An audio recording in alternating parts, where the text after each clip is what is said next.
numerické integrovanie, obdĺžniková, lichobežníková a Simpsonová metóda. Takže o čo ide? Mám takúto funkciu.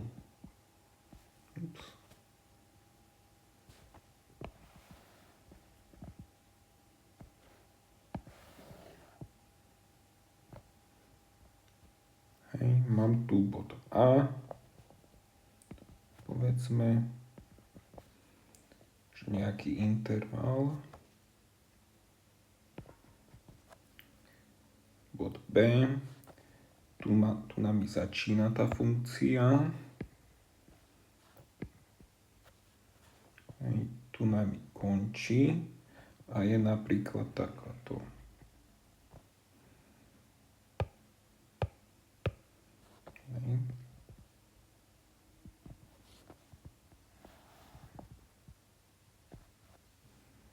Tu sú funkčné hodnoty.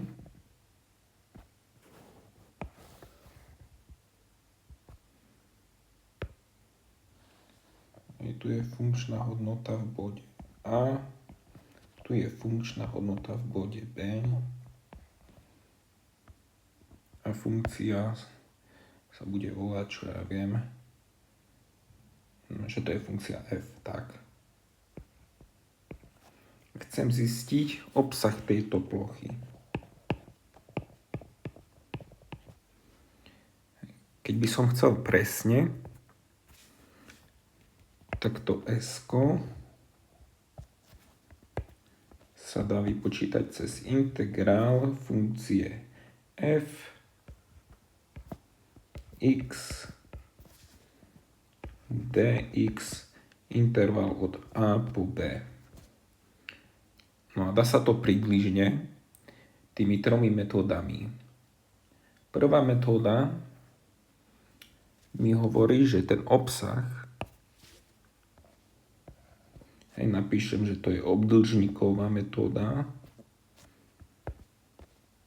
mi hovorí, že urobím obdĺžnik taký, že jedna strana obdĺžnika bude ten interval AB a teraz tá druhá strana bude funkčná hodnota, ja si to napíšem radšej, že jedna strana, tu nám dám bod kočiarku, jedna strana obdĺžnika bude B minus A, takto,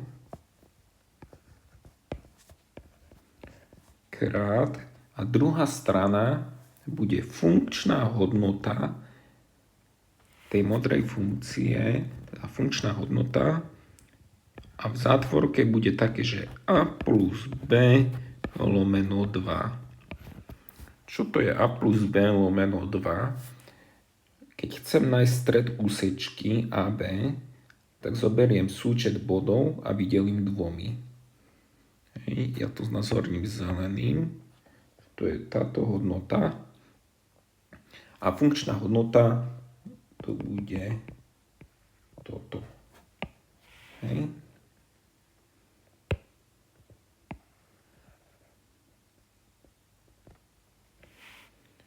Že ja vlastne zoberiem túto dĺžku. Tam hrubou.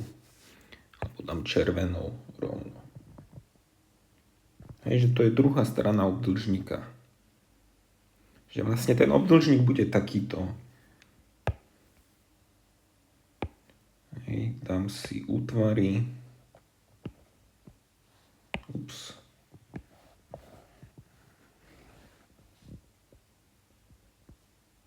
Že to je takýto obdĺžnik. Že ja urobím takú definíciu, alebo si poviem, že obsah tej modrej krivky, obsah plochy pod modrou krivkou bude približne obsah takého obdĺžnika, kde jedna strana bude B minus A a druhá strana bude táto červená.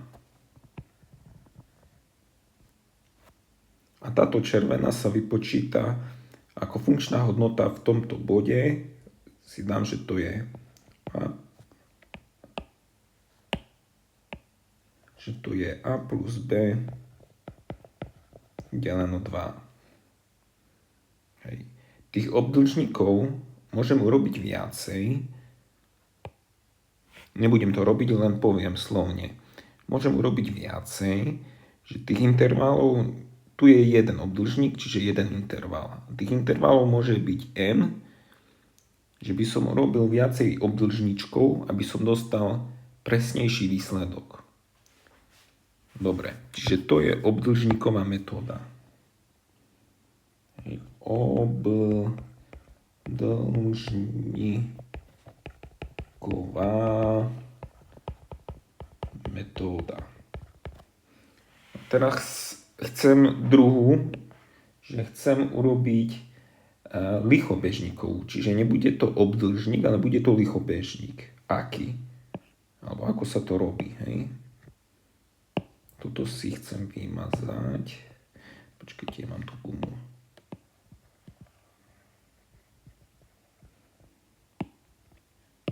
Toto vymažem. Dobre.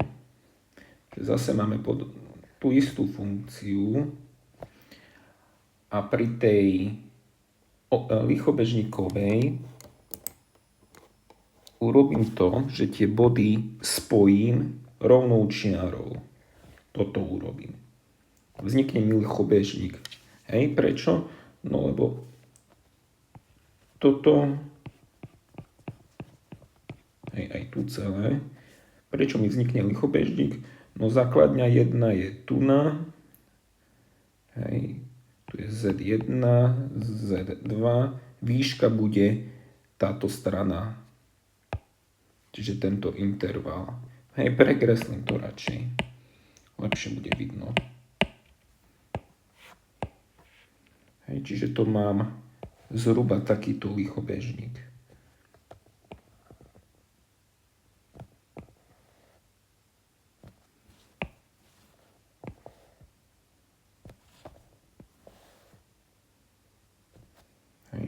Že som to otočil.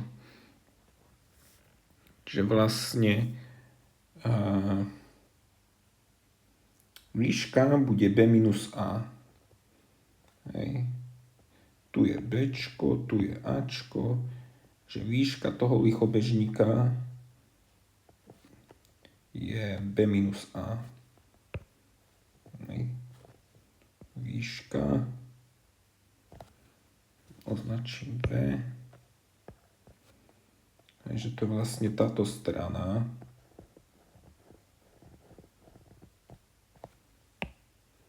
Takže to je B minus A. Ako sa počíta obsah lichobežníka?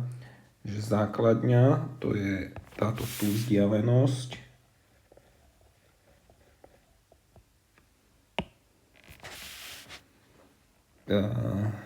Základňa 1 plus základňa 2, to je táto tu, krát výška deleno 2. Čo sú tie základne? Zase napíšem, toto môžem vymazať. Sice toto nechám, ale napíšem obsah lichobežníka.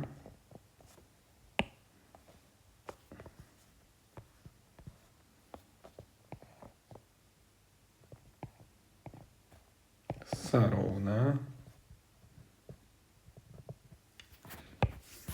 Tak to zase je. Môžem dať výšku pred zatvorku, alebo napíšem takto. Základňa 1 plus základňa 2 krát výška deleno 2. To je všeobecný vzorec pre lichobežník. Dám si ho bokom tu. Označím si ho zelenou.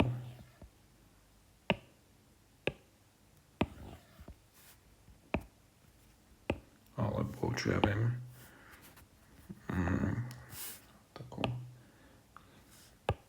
Výška v našom prípade bude b minus a, to je to isté.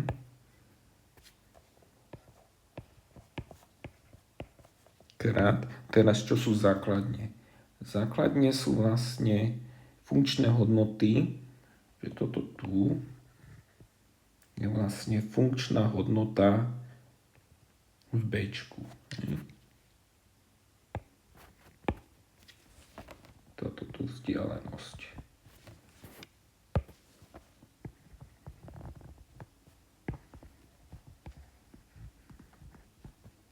To je funkčná hodnota v Bčku. A táto vzdialenosť je funkčná hodnota v Ačku. Hej, mám to napísané. No tak napíšem normálne funkčná hodnota. Dám si zlomok, prečo uvidíte. Funkčná hodnota v Ačku plus funkčná hodnota v Bčku lomeno 2. A mám to vybavené. Hej.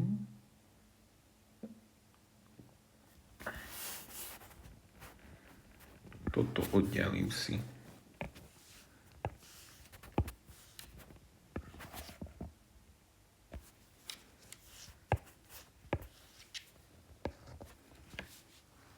Hej, mohol by som urobiť tých intervalov n a zase.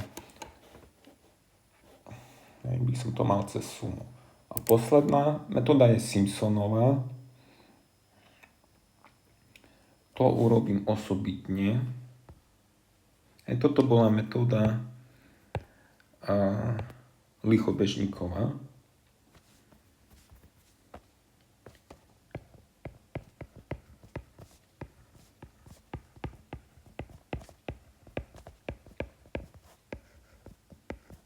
Metóda a prejdem na Simpsonovú.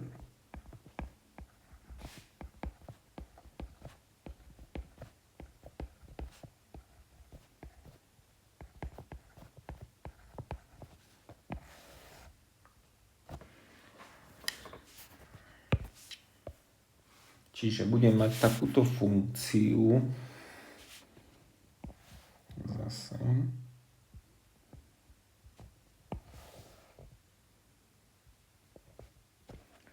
Tu nám mám.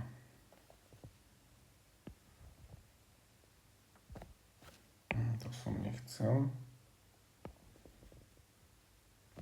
Ačko tu nám budem mať. Tu nám budem mať Bčko.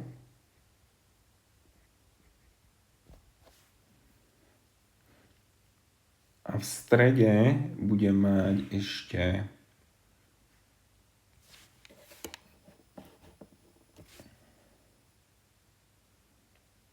M-ko, alebo radšej to nechám bez toho M-ka. Hej, čiže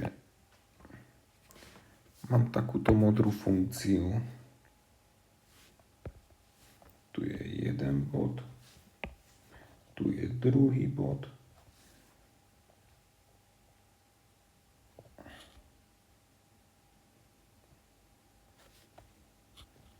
A takáto funkcia je. No to som nechcel.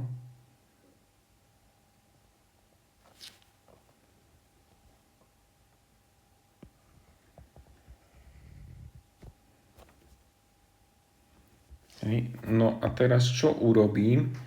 Urobím nie rovnú čiaru, ani ako pri obdĺžniku, alebo nejakú nejakú priamku, ale urobím parabolu, pričom na parabolu potrebujem 3 body, čiže v strede bude M-ko, bod M,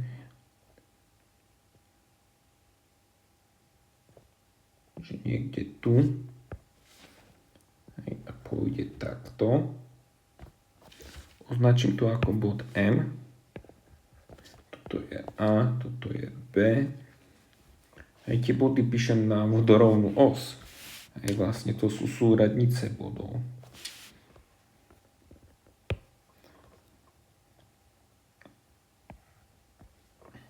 Hej.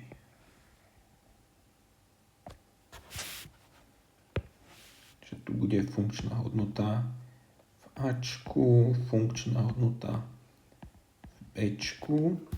No a platí také, že urobím parabolu, ktorá prechádza cez 3 body.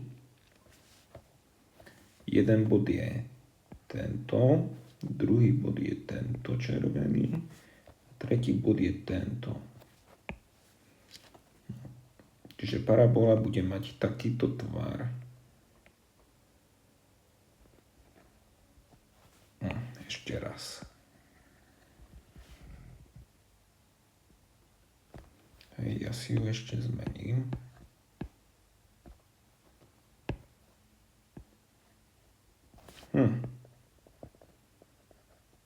No, nepodarilo sa mi. Urobím to inak.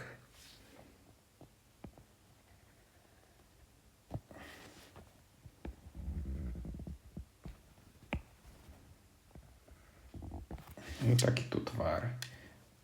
Tá parabola, nech ju označíme Px a funkcia bude f modrým. No a ten súčet s sa bude rovnať, no a je dané Simpsonovo pravidlo 1/3. Simpsonové pravidlo 1/3. A ten vzorec je jednoducho takýto. Urobíme b minus a, vydelím 6 a vynásobím to takouto zátvorkou. V zátvorke bude funkčná hodnota v čísle a, čiže táto dĺžka,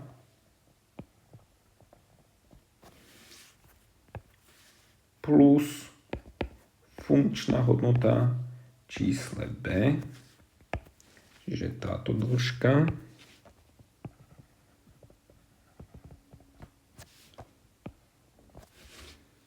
a ešte plus 4-krát funkčná hodnota v čísle a plus b deleno 2. To je to m-ko, hej, vlastne. 4 hodnoty tejto dĺžky.